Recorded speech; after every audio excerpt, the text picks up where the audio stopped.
There's a long history of terrible away Ashes tours, and do you know what? This one might just be up there. Australia women score 198 for 7. Beth Mooney top scores with 75. She was dropped earlier in her innings, and it just seems to be the same story of just not doing the little fundamental bits that they are able to control England.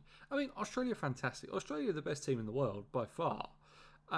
But I think the gap is slightly closing between the best and the second best. But are England the second best at the moment? No, probably not. They might be on paper, but they're nowhere near it.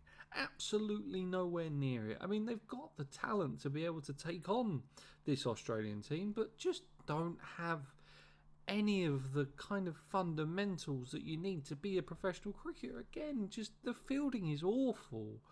And the Australian field is so good, and that is how they win so many games, let alone all the amazing players that they have, but just the fact that they are so much better in the field than everyone else, and England just look poor. It's the reason that they got knocked out in the T20 World Cup, and it's the reason that they've lost the Ashes in the quickest time possible. They have lost 4 out of 4, 3 of the ODIs, 1 of the T20s. I mean, in reply, Sophia Dunkley looked good with 59 of 30 today.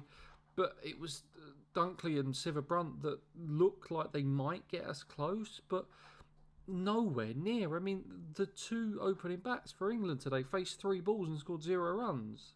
Both gone early. There has to be heads rolling in this team.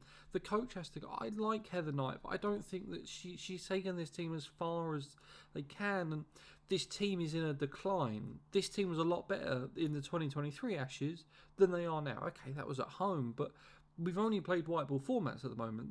The conditions aren't massively different to what you would see, I'd say. I mean, the conditions aren't going to take into account as much as they would in a test match. So I just think that it should have been so much better than it has been. I mean, completely and utterly outplayed by Australia. I don't get any of the selection picks. I mean, they didn't make one change in the whole ODI series and lost it 3-0. For me, that just seems ridiculous. I mean, I wouldn't even bother playing the rest of the games. I mean, I'd send some compensation back to Cricket Australia and just go home at this point.